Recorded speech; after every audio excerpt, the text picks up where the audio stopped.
And we are live. All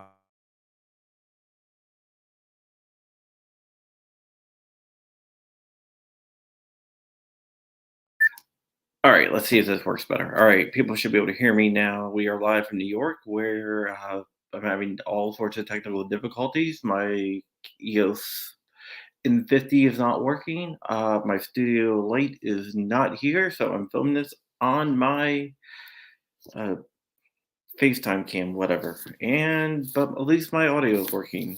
We are brought to you by Tusk. Tusk is a cryptocurrency focused on the firearms market. Proudly sponsored by TUSC, the only cryptocurrency designed with the firearms market in mind, with 3-second processing times. It's the fastest cryptocurrency on the planet. With lower transaction fees than traditional credit cards. It's perfect for your e-commerce needs. For gun guys, by gun guys. Visit TUSC.network for more information and join the digital revolution.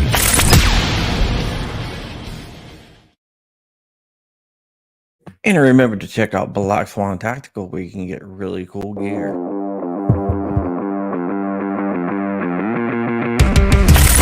Black Swan Tactical, your #1 source for 2A streetwear.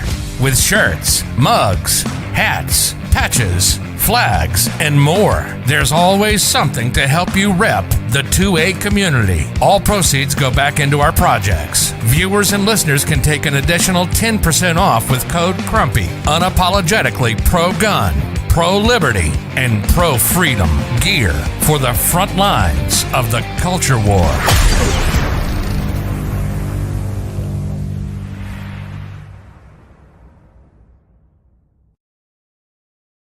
And let me bring in my co-host, the esteemed Mr. Rich himself, the flying one.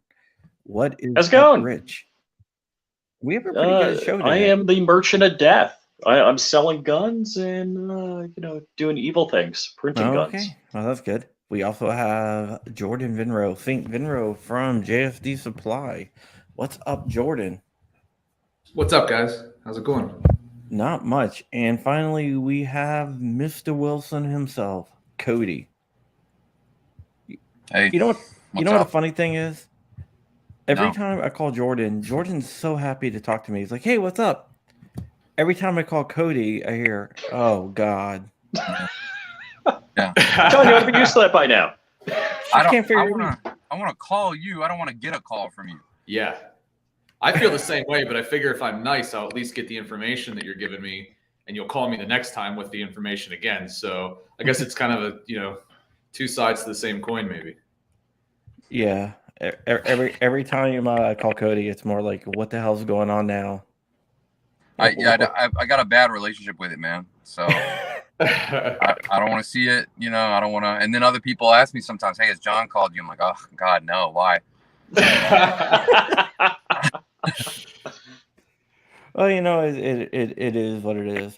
So this is very interesting. So we have the patron saint of the P80 and all unfinished firearm frames, Jordan Vinro, and we have the godfather of all 3D printing, Cody Wilson, the original OG with the Liberator, which was named after a very specific firearm. You want to tell everyone what it was named after? Man, they probably know at this point. FP45 Liberator, an old OSS World War II thing, never really deployed. And so we were like, well, good ideas come back around. So we thought we'd actually drop the Liberator, and it worked. Yeah, one of the cool things, I remember watching an interview with you where they called you the most dangerous man in the world because you said you wanted to make gun control obsolete with 3D printing. And I think you really have accomplished that. Well, obviously it wasn't a single person's effort, but yeah, like this culture has succeeded, and I guess we should thank China for really cheap 3D printers, and maybe we should thank the ATF for trying to get rid of 80% receiver. It's like now there's no choice left but to get good at printing Glock frames, I guess, or maybe we'll talk about that today. Yeah, the Glock frames is getting interesting. The 3D printers are getting better, and with like new like metal infused like printing and stuff like that, I can only see it getting better and more useful. There's all kinds of Creality printers we're looking at right now, and not just the ones that we sell to the public, but tiny out of the box things we think we can customize. And I don't know, there's a lot to say, but honestly, there's so much fog of war surrounding the current rule. I figured you guys were having us on to like hash that out. That's what I figured Jordan and I might talk about today. We are going to talk about that, but I just wanted to get a little bit of these questions out. With the new rule, let's go ahead and jump into the new rule. How is that going to affect? Let's start with Defense Distributed Ghost Gunner.net, whatever. Well, I'll say off the bat, I haven't sat back down with like the full panel of lawyers yet to go over our options, but immediately I would say that I don't think our operations at Ghost Gunner specifically are really affected. There's a question as to whether we will sell 80% receivers or not, like with our fixtures, or whether we'll just kind of rely on other people getting the 80s from other vendors. I think that's one of the bigger questions. But we could change the Ghost Gunner model to not be direct to consumer and it just sell through dealers. And then maybe another company of ours or someone else's could sell direct to consumer for lowers. And so I don't really see anything we're doing changing other than kind of structurally or administratively. And I guess we should thank the ATF for that. But it's not clear to me where handgun 80s are versus rifle 80s. And I thought that might be something. Right. Yeah, rifle 80s is pretty much the AR is actually called, as long as you don't sell it with the like a jig and the like blueprints or whatever, the code, that you should be fine. But I got a question. If I have a Ghost Gunner in one of these, is it now a firearm? Because if I have a polymer 80 in 120 days with the jig and the drill bits, that's a firearm. Right. I mean, yeah, maybe the only thing we know for sure is that they think polymer 80 receiver kits are firearms. I wouldn't, John, like what you said with blueprints and stuff, I wouldn't give them the interpretation benefit of the doubt on anything. They certainly want to scare us into thinking, well, a lower sold with anything else may be a firearm, but I don't think that's true. And I know a number of us plan to litigate and maybe get them to commit to other things there. But, I don't feel like resubmitting for letters. I'm sure Jordan feels differently or may feel differently, but I don't really feel like interpreting their rule beyond anything they put into the rule. Clearly, they feel like scaring us in a couple places, but I'm not willing to say that a receiver plus something else is a firearm. That's up to them to decide. And even they admit that their own guidance doesn't have force of law. So fuck them. All right, well, that's good right there. Jordan, what do you think? How's that going to affect your business, the new rule? Yeah, we don't know yet. I was talking to Lauren from P80 right after it happened. Bob and I have been talking extensively every single day with different ideas and different things that we think. I don't know. The first reaction was, let's start from the beginning. Is home building okay? The answer is yes. Can we make firearms without serial numbers as a private individual? Yes. Okay, great. So we're 2 steps into this thing. JSD is still alive. So, and Defense Distributed and everybody else involved. So the next step is trying to figure out what that receiver is. So what you held up, Rich, earlier a few minutes ago is, not a firearm from what they've said. Internal dimensions has not been completed. So that's what we know that as. So to me, that's still able to be sold. What's that, a lightsaber or something? Oh, is that a pipe? No, 2 pieces of pipe and an end cap and a roofing nail. Right. So, so we say that that's okay still. Also, they're claiming that if you have a tooling or a jig or blueprints or anything like that, it now becomes a firearm. So if JSD only sells, let's just for a hypothetical conversation, JSD sells that 80% receiver. We sell all the rest of the parts. We do not sell a jig or make available a jig or instructions. But flyingrich.com would sell exclusively jigs for that product. So then the customer receives both those products. The moment they receive those products, it's now a firearm. So, that to me opens up the door to a lot of different things. If that's now a firearm, the instant that John Crump receives those two parts and he received them from two separate companies, now what? To me, that opens up the door for several different scenarios that I don't think they were planning for, based on their own language in their document. So that's the role you texted about this weekend? Yeah. So it's just a theory. I don't know. It's maybe not in practice, but I think they're aware of this, likely scenario. So they then warn against what they call, I guess they use the word conspiracy. You know what I'm talking about? Yeah.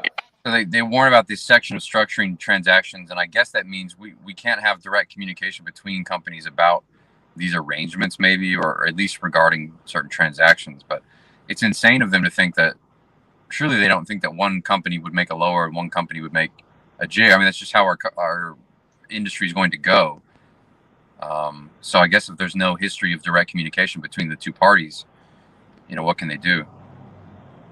And so where's the line drawn if I just make publicly available, or I license out my jig for the Muff One? What happens then? Am I then held in conspiracy because I released open source files, or somebody along the way took the dimensions off of a P320 to get the hole measurements and the rail bend measurements and did that all on their own, and I never released it? I mean, it's ludicrous to think that that's something we could be held up for. There's no company out there doing that. What if you sell the grip, instead of the guides, the jigs for the P80 and the drill bits, and there's the STL file to print the jigs? Right. So that's a conversation we've been having internally too. Is that how we kind of go forward to stay above board here until we figure out what it actually means? We don't know. It's just one of the options we've been talking about. Yeah. We do have a question. So Rich, go ahead and read that question, please.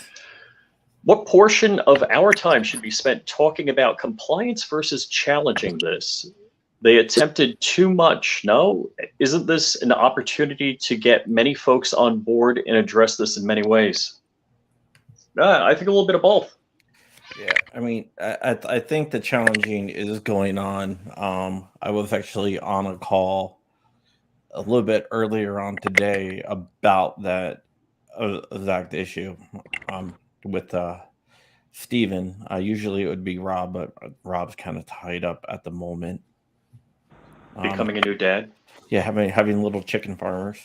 Well, I mean, we expect some big lawsuits. I know GOA's got one. I know. Right. I guess I shouldn't say, what we know, but obviously we expect some big challenges. It looks like even we get to be plaintiffs independently now. Okay, great. SAF wants to get involved. So there's certainly the opportunity to challenge, different parts of this. Of course, we're partial to the unfinished receiver stuff. But there's stuff, about there's all kinds of stuff in here worth challenging. Sure, they will be. I'd like to that's happening. As far as I'm concerned, it's worth just trying to get it stopped and paused or delayed. So no matter what, I think that's worth doing. I don't know how long our segment here is. So what is this, like an hour spot? An hour, yeah. So we can talk about as much as you want. That's probably the most important thing, to try to challenge it and not just let it all become law. Yeah, absolutely.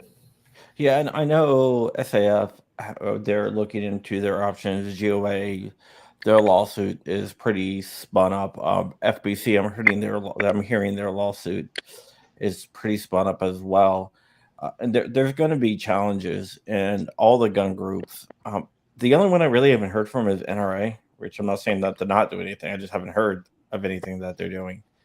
But all the other major gun groups and a lot of the state gun groups are actually spinning up lawsuits and stuff like that. I think this regulation can be attacked via multiple areas. And I know that it will be attacked via multiple areas. One of the most vulnerable places that it can be attacked is the solvent trap issue. Because, now they're redefining what a receiver is, because a tube is now a receiver, which it's never been in the history of suppressors. And this was kind of a potpourri of bad shit. Indefinitely keeping the 4473s. So basically now everything goes to the ATF and into a database. It's they bit off a whole lot, and it seems like 4 or 5 different people were writing each section, and they didn't talk to each other. Yeah, because it was very poorly written. The other day about how they weren't talking to each other. I knew basically the ATF a while ago, they used to give variances. So if you had so many files that you don't have a space to store them, you could store them off site. Now what they're doing is saying we're not giving those variances anymore, but we will let you turn them in to the ATF or store them electronically. And what they're doing is when they are coming to do the inspections, there's, hey, just throw it on a flash drive.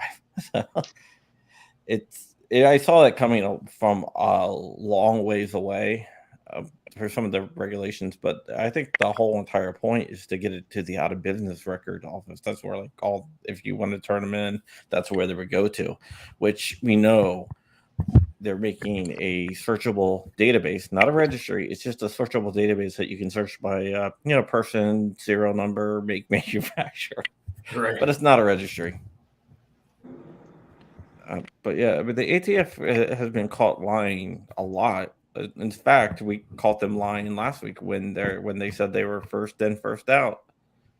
And I don't know if Cody, we went through a show where we looked at all the outstanding records that would spend over 15 months, and it was like 85% that we figured out were either pistol stabilizing devices or 80%. Normally it's all Turkish shotguns. Yeah, so basically we've called them a lie there. Well, I mean, to what end? Like, what's the significance of catching them in that lie? Well, one of the things establishes a pattern. Establishing pattern. They told Congress that they weren't holding up 80% in pistol stabilizing braces. They did that in 5 letters to Congress. And then if you look at the amount of that's being held up, it's 85% pistol stabilizing braces and like 80% kits, which they told Congress specifically that they were not holding up. They were doing it on a first in, first out basis. Yeah, of course on our end we've heard that they haven't been processing 80% letters for like 2 years. Yeah. Now maybe Jordan knows something different, but it was bad. It really depends. I mean, I've had determinations there for almost 4 years now. I've had multiple there that are almost 3 years. I got one when I got my FFL. They granted me a Beretta 92 that I sent down, just kind of a flyer to see what would happen. They gave that to me within a week of me submitting and receiving my FFL.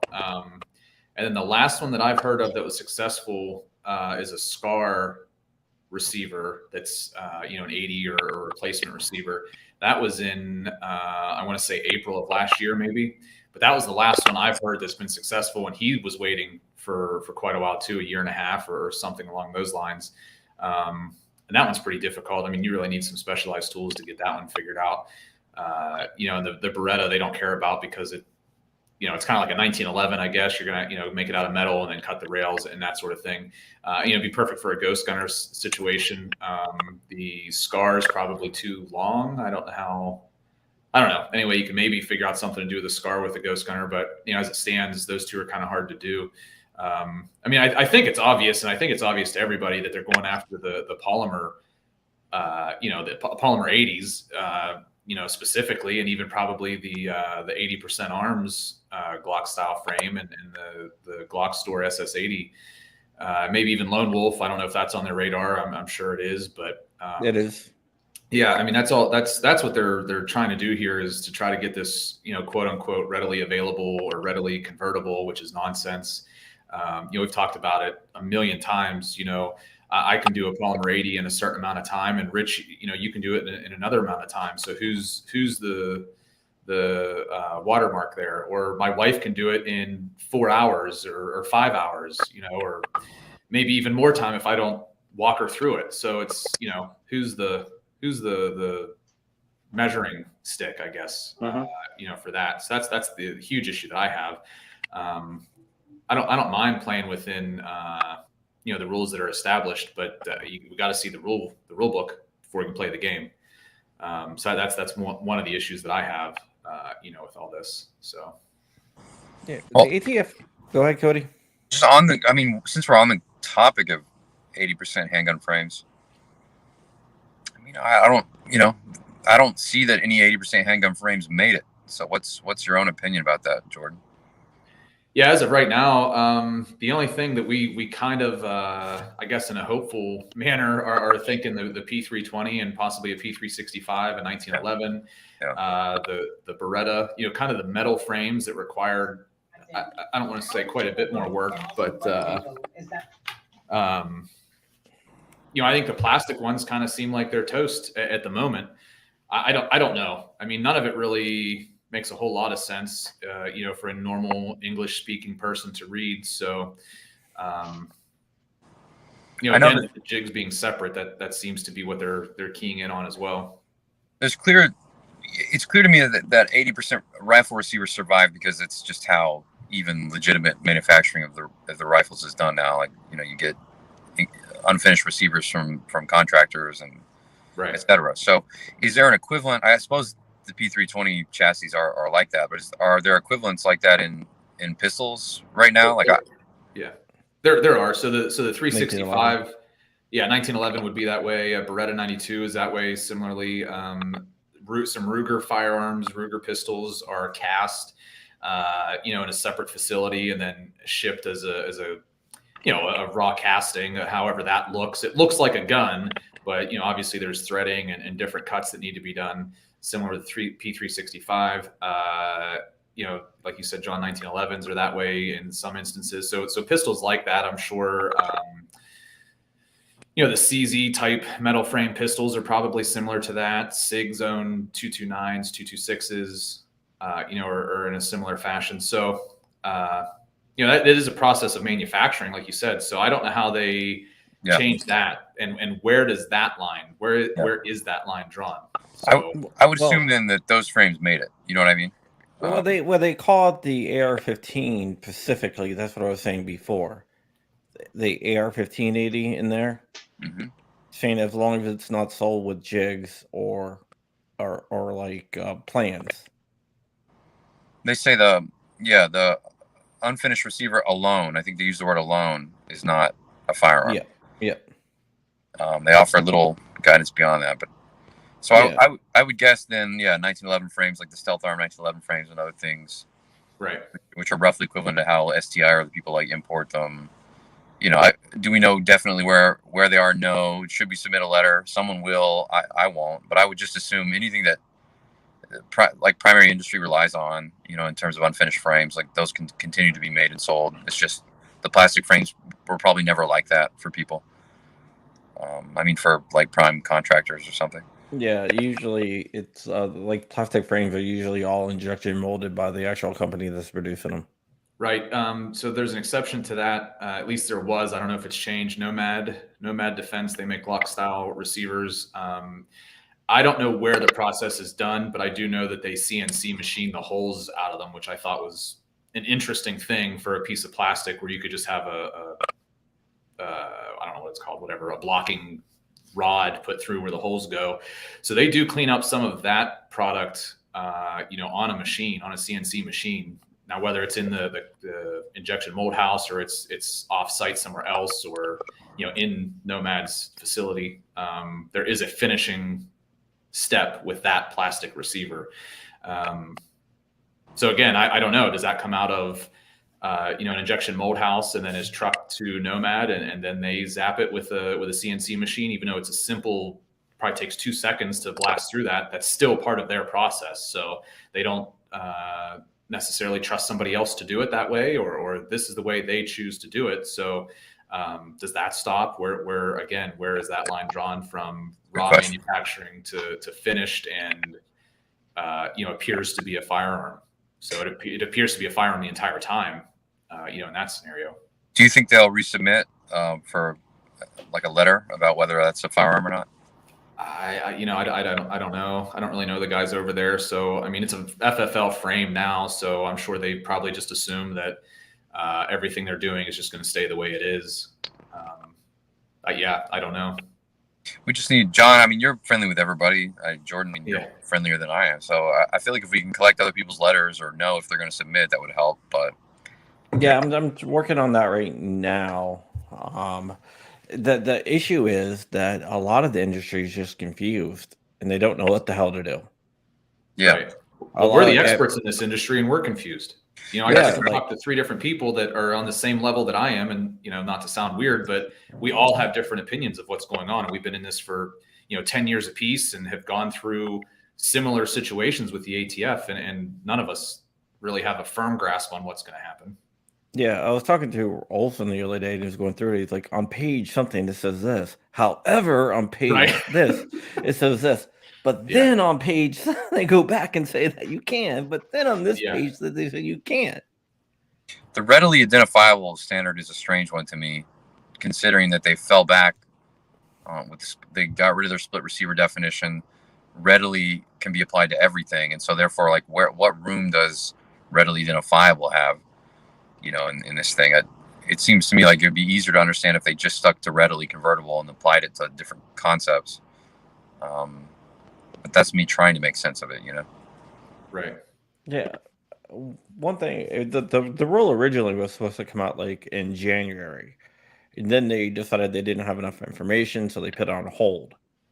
And then it was supposed to come out in the summer, but then the White House rushed them. So I think a lot of this was like cobbled together and it wasn't ready for prime time. Not to take any blame off the ATF, but I think if they would have had more time to work on it, it would have made a lot more sense.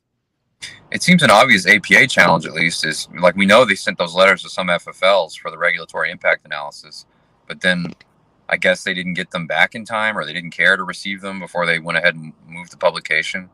It seemed like, go ahead. They gave them 2 weeks to return them. Yeah, it just doesn't, And we saw in round 1 of the letter that they assessed essentially zero impact on the entire thing, and then they finally in this will at least admit some impact, but right. I think their overall impact they assess is like just JSDE by itself, like, Thursday up here, like Palm Brady is a $40 million company, it's not even close to realistic, right? And that's what I told Olson too. We had a long conversation actually while I was down at Barham's and Bitcoin. Cody, I didn't miss your speech though, so I was there for that. I told Rob he had to wait. So cool. But we talked about the economic impact, and it's a lot. I mean, it's in, I would say, over $200 million industry wide, probably more than that. Yeah. It's a gigantic impact as far as the firearms industry goes. That's a huge chunk of our space. So I think what they're going to come back with is say, well, we're not saying you can't be in business. You can still sell all that stuff. You just have to get a serial number on it. That's all. Yeah. Just bow down here and take the mark, and we'll let you stay in business, and we'll allow you to give us 40% of your income, and we'll allow you to pay another 10 to 12% federal excise tax per kit that you sell. We'll allow you to let the ATF come into your facility and knock you down if you've done something, didn't cross a T or dot an I. There's a lot going on here outside of just the, as David Chipman put it today, the gun traffickers that are the only people involved in purchasing home-built firearms. I'm a gun trafficker? Yeah, David Chipman says you are. Yep. Oh crap! You're like Nicolas Cage from Lord of War. That's how you introduced yourself at the beginning of the show. Oh yeah, okay. Yeah, I think everyone just needs to get a Ghost Gunner 3. Yeah. I did a trade with Jordan, gave him and sent my Ghost Gunner up there after sending it through Cody because it got broken. But I was screwed back down, and Rich was gonna drill it. I was like, "Don't drill it." I had my Dremel ready to go. I figured that Jordan could use it to advance the firearms market with the Ghost Gunner more than I could, being a person when you have a whole company. He just can't tell me about it. Apparently, the rule says as long as Jordan doesn't tell me about it, right, then we're fine. That's right.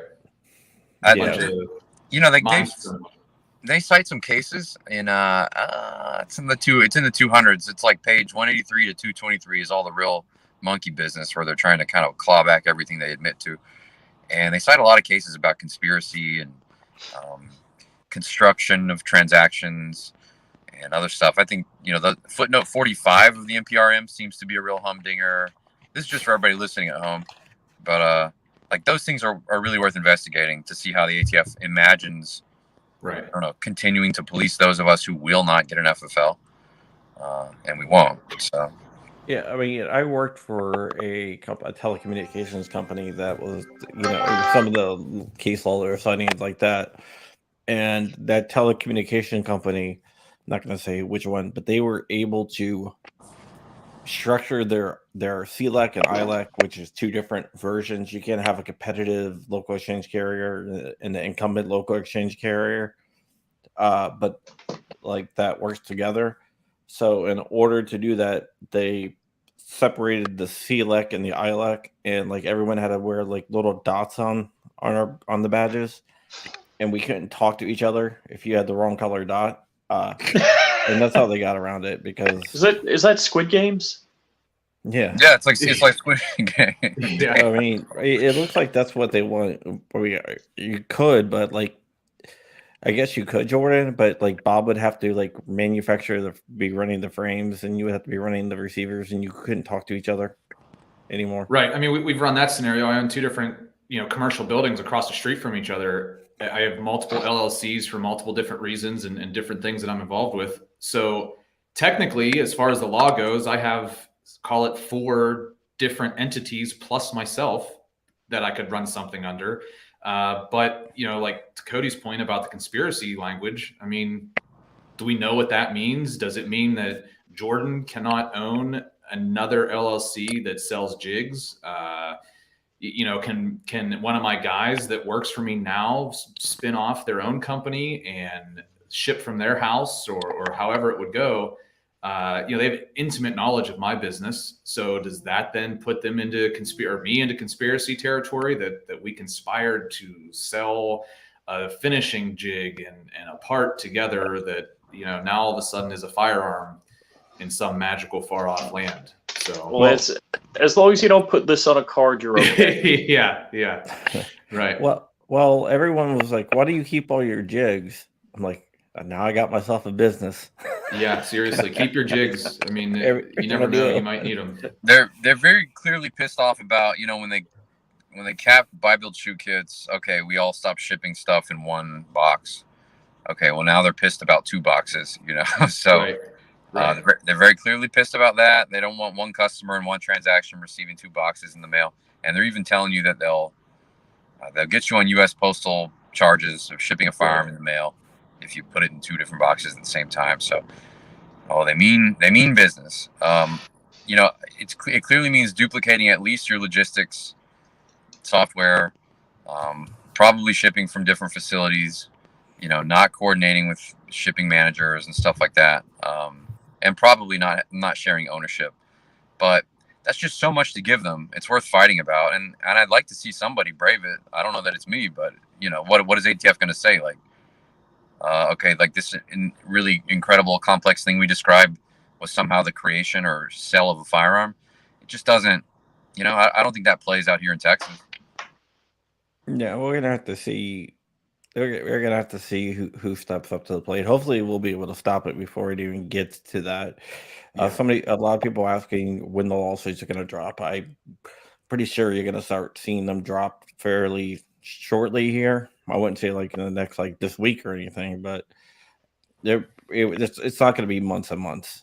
It might be a weeks, but it's not gonna be like after. It's gonna be before the 120 days. I think you're going to see multiple suits before that.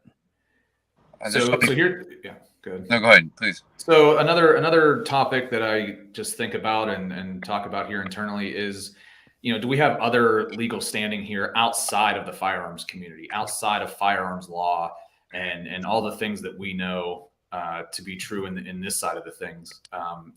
Is there anything that we can fight on with? I don't know, some civil rights law firm or activist group that we're being denied, and that one man can create law. Biden essentially, I mean, with all of his people, but Biden is now changing law passed by Congress, adding to it, taking away from it, replacing things. I mean, that's a gigantic issue far outside of the scope of firearms and suppressors and record keeping. All of America should be upset that this is happening. What if Trump was in here telling you that?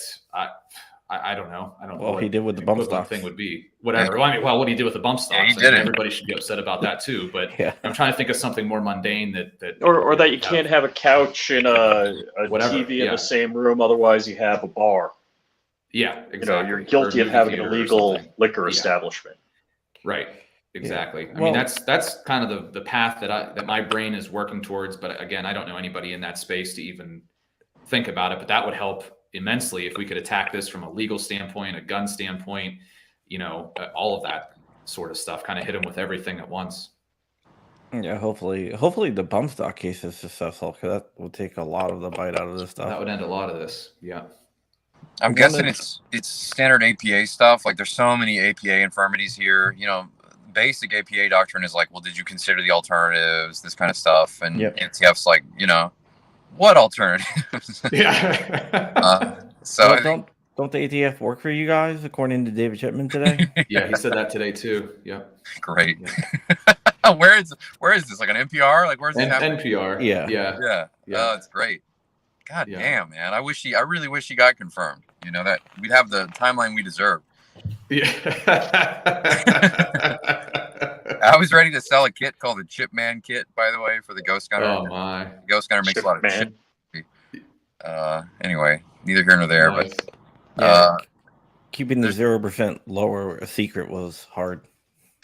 It was real hard. I was worried they'd say something about it, but if anything, they were just like, "Fine, we give up on the blocks of metal stuff. We specifically accept it from the definition." So that's something, I guess, and I suppose it'll apply to blocks of plastic too. They don't quite say that. Right. But 0% pistol. Go ahead. Yeah. Sorry, I was gonna key off of something else there. If you can finish. No, I was just gonna say, like, at a minimum, we'll try some 0% concept for pistols, just to push them on this place that they gave up. Yeah, certainly. We have an idea for the 365. I think that would mesh nicely. So as soon as we get that sorted out and figured out, we'll see what happens. I just wanted to why he has the Ghost Gunner 3 up there now, Cody. I wanted to kind of talk about the comment period too. The 290,000 comments. It was the most in history, I guess, from what I read somewhere.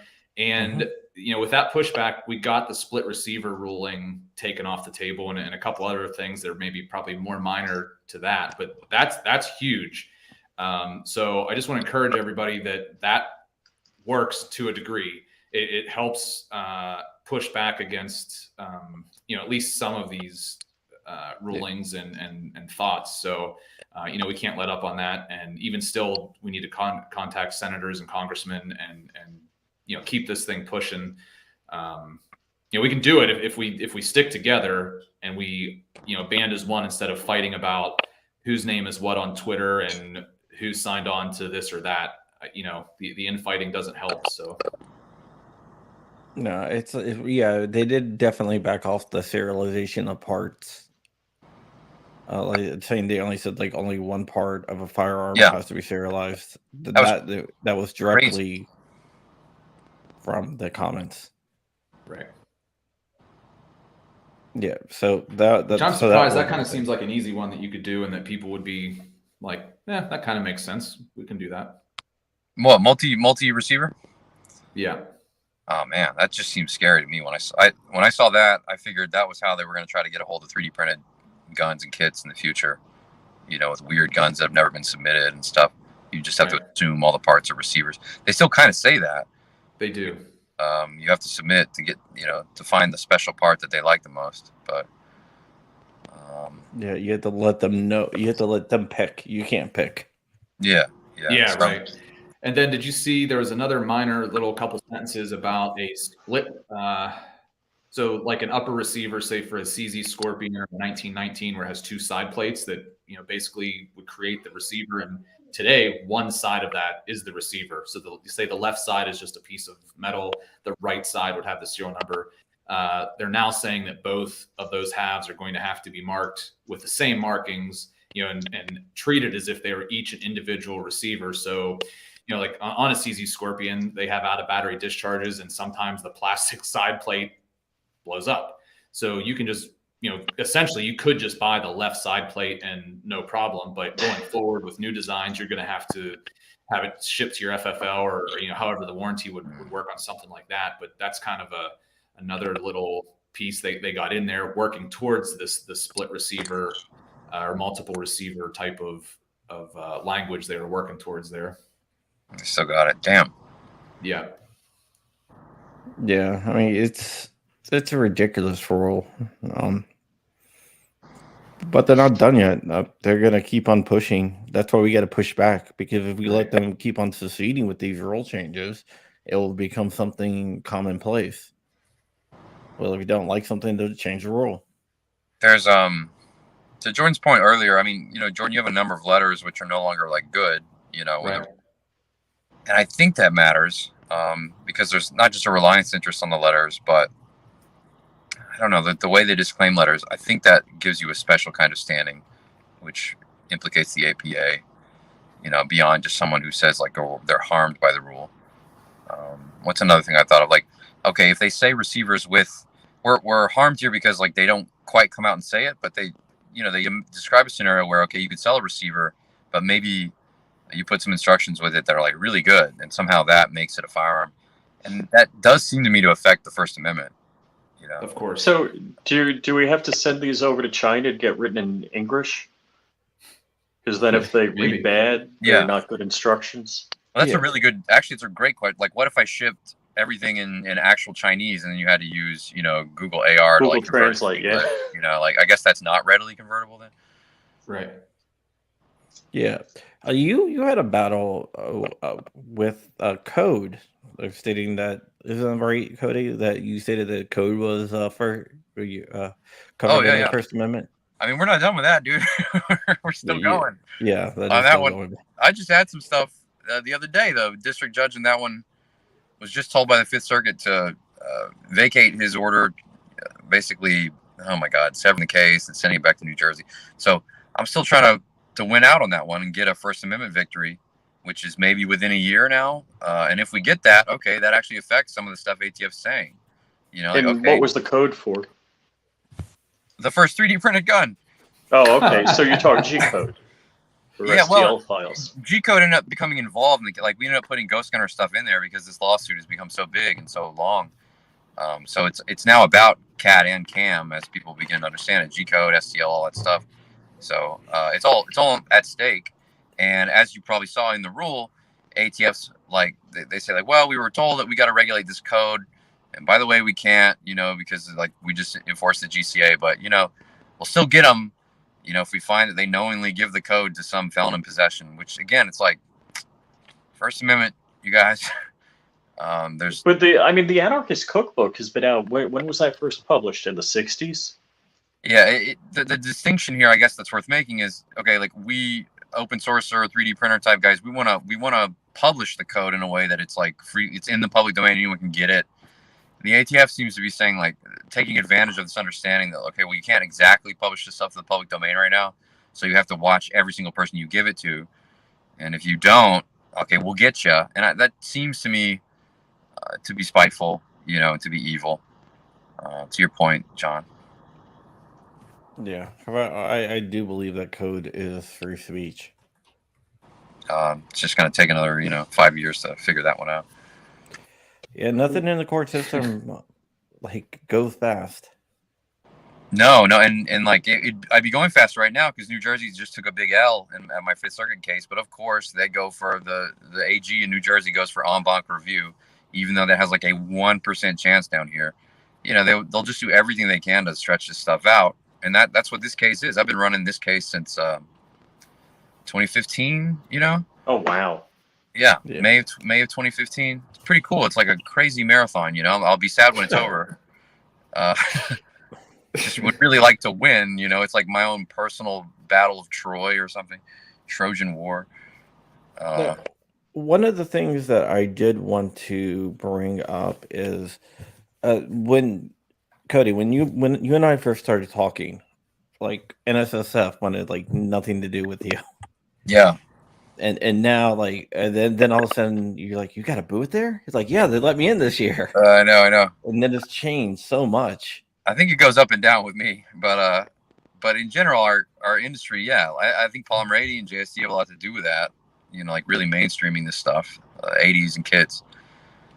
And I don't know about our case. I guess it's just like Ghost Gunner made enough money. Eventually, they're just like, hey, you want to buy some ads? You want to,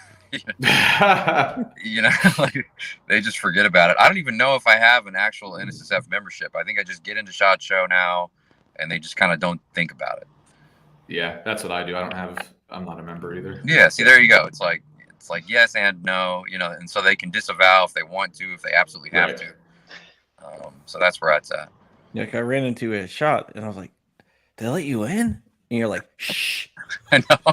I'm actually always worried that if push comes to shove, I don't think they have a problem kicking me out again. I'm trying to make it to that first floor before they do that. Yeah. Oh, Dark wants me to tell you, Cody, that he loves you dearly. Dark, hey man, we're gonna do your show, dude. No homo. No, it's all homo with Dark. All. I've been seeing some old like not old Dugan, new Dugan on YouTube. You guys check it out. He's going rogue. It's great. Is he doing all right? I haven't seen him in a while. I don't know if he's doing all right, but he's spitting fire. So it's pretty good. Yeah. Maybe Dark can tell us, but Jordan, I've been meaning. Surely you and I will catch up after the show at least, or sometime this week. I'd love to know some of these more detailed things you're thinking. Yeah. I imagine there's like other scenarios, that ATF is accidentally invited upon themselves. So of course, I want to take advantage of it. Yeah, I think they have it. We can talk about it. I don't want to put it out on the open air and change anything, but we have some interesting thoughts anyway. Crump knows, maybe Rich does too. I don't know, but just interesting stuff. I don't know. I thought of something that might throw a monkey wrench into your plans. That's all right. It's all monkeys, all wrenches. Jordan texted us, and Rob's like, "You can pay me so much an hour, and I'll tell you you're right, but you still might go to jail." Yeah. Ouch. Yeah. In our case, it seems especially true. I mean, we'll probably be the first to find out that we've messed up. So, fine, whatever. We will absorb Paul Brady's lawyers. We'll be a bit more aggressive. We're suing at the outset. Does anyone know if Paul Brady itself is going to sue? They said early on, when Dave Borges was still there, that he was ultra committed to doing it. I talked to Lauren, and we didn't talk about that this week, so I'm not sure if they will or not. I don't know if they've already spent the cash on it, so they're just going to do it. I don't know what their situation is. I know they were working. They were working with Chuck Michelle originally, but I talked to Chuck, and they're not really working with them anymore. They got another firm. I know Michael Patrick was helping them a lot with their big ATF cases last year. But I don't know. Maybe that's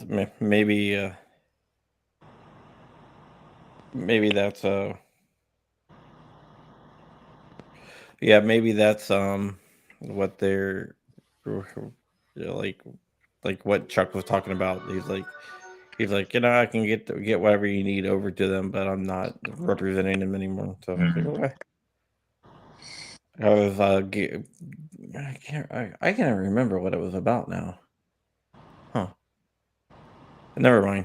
Well, they took a lot of heat in the last 12, 18 months. I mean, they really did. So right. I can't imagine they'd completely gear down. But then again, when they showed the AFT kit and stuff, it's like they're preparing a retreat, it feels like. Yeah, who knows? As long as they're not like the bump stock guy. Slide fire guy. What did he do? He said, I need your money. I'm gonna fight back. Buy all the stuff, and everyone started buying the stuff because he got to fight back. Yeah. Then once the rule came out, he's like, "All right, see ya." Yeah, bye. He's like, "Change your mind." Ultimate rug pull. Pretty good. Pretty good. And everyone was like so pissed off because they're like, "We're gonna fight back. We're gonna sue. We're gonna sue." Then all of a sudden, dude, FRT dude is where it's at. I mean, I hate that he has to sue everybody else in our space, but he's just like, nah, I'm gonna keep selling. And what's the story there? Is there any news there? I haven't talked to him in quite some time. I'll talk to you offline. Yeah, that's a scary place to be in NFA land. Yeah, I don't know. Desperate battle. Well, I do know that they went to multiple different places. Asking for customer records, and I'll say this straight out, asking for customer records from the date that they sent that letter saying that some FRTs are machine guns. And what I'm thinking they're doing, I think they're trying to build a conspiracy case against the guys or some type of NFA violation case, not against the people who bought them, but the dealers that sold them after they sent the letter out, the open letter to FFLs. Because they didn't care about any sales before that letter went out. It was only after the date of the letter being published, the open letter. So they wanted just to know, like, did you sell any triggers? Who did you sell these triggers to after the letter was published? So I'm pretty sure they're trying to build some type of a case against those sellers. Yeah, no doubt. But their whole open letter thing so far to me has felt like a surprisingly meek response. They must know that we feel that way about it, but I'm actually pretty surprised at how much of a cowboy rare breed is being, and I think it's kind of inspiring, Yeah, I don't know how he sleeps at night. I'd be a nervous wreck. I don't know how you sleep sometimes too. Maybe you don't. Right back at you, man. Yeah. I guess we all take as much as we can handle. Yeah. He can handle a lot. Yeah. So. Yeah, look, I sympathize. He's got a cool thing. The law was clear. You know what I mean? Like, money, it's money. I wouldn't walk off it either. But boy, he's gonna have a hard time on the way down. Yeah, yeah. Plus all the other guys infringing or whatever that story is, whether they are or not, I guess allegedly infringing. That's a tough one to have to battle everybody on all sides. Fighting everybody, yeah, that's tough, dude. Yeah. I don't know. I don't know what to say. I think you should be able to 3D print stuff, but one battle at a time. Well, I don't know if you saw Hoffman Tactical. I think Hoffman's like 20 years old. He 3D printed a binary trigger and then got a letter from Kevin Maxwell. And he was a real classy guy about it, right? He gracefully walked back. He said he understood, and we even like indirectly asked him, well, if you want, we'll host the stuff and we'll take the fight for you. And he was like, nah, for now, let's just give the guy a break. So Hoffman's a class act, but it's like, I don't think maybe this is the generational divide in our community. Hopefully a bunch of young guys eventually will be running the business. They'll understand that the only way we can really beat the ATF is to have open source, IP on some layer, not every layer, but. Yeah, Dark also agrees that they're trying to gather up information to, go after the dealers. Yeah, there is definitely a generational divide. We saw that a while ago when we were talking about DRM. Oh yeah, DRM is bad. yeah. And it's definitely a generational divide. Open source is the way to beat this, because once it's open source, anyone can do anything with it, so you can't really stop the signal. Right.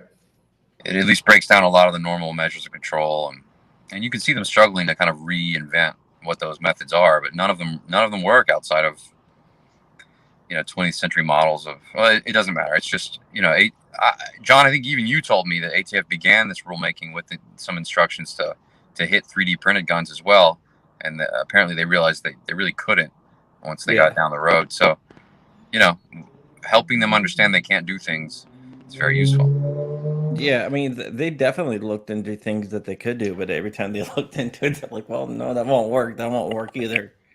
That won't work either. They're like, well, I guess the best thing to do is just to ignore it. Mm-hmm. Yeah, let's just talk about it. Like, PMFs, see, we talked about it, I mean, it was a real trip for me to read about them talking about 3D printing and overprinting and, just the things that we were talking about 5 or 6 years ago, now make it into an ATF rule. I thought that was kind of fun.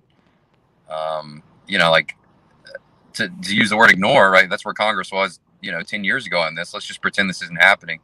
And now the ATF takes the opposite position where, like, well, of course this stuff's always going to happen and anyone can 3D print a receiver. I just thought that was really fun to have lived long enough to see. Yeah, when you first started 3D printing the machines, you had to like lease a machine to print. Now you can like just go to Micro Center and get one for $99. Yeah, good point. Yeah, they're really expensive. And they take them away from you and stuff. So and now I remember that when that happened. That's kind of what I wanted to open with. Cody, you're like the first guy I know that was canceled. Oh, was it UPS or FedEx, the company with the printer? Who else? You name it, dude. I was catching tree branches all the way down over and over again. Like UPS officially wouldn't. FedEx definitely wouldn't. FedEx came out and did all kinds of weird stuff. I got on InfoWars for that one. I don't know. The louder you are about this stuff, the harder. But, we got kicked off of Amazon, and that's probably not a huge surprise. But, we were selling ghost gunners on Amazon up into 2017, you guys. Oh, no way. That's great. That's great. So many ghost gunners on Amazon. And, you think about that now, and you're like, well, that's impossible. But, right, there were just so many platforms, like Google Ads, Facebook, you name it. We were getting kicked off. What if you, let's just say I started building a thing identical to a ghost gunner and called it a tabletop mill and put it on Amazon? Yeah, you'd be fine. In fact, someone will have to do this because California is trying to ban ghost gunner, not by name, but by function, like in January. They're like, well, nobody can own or sell a mill whose primary function is to like make gun parts.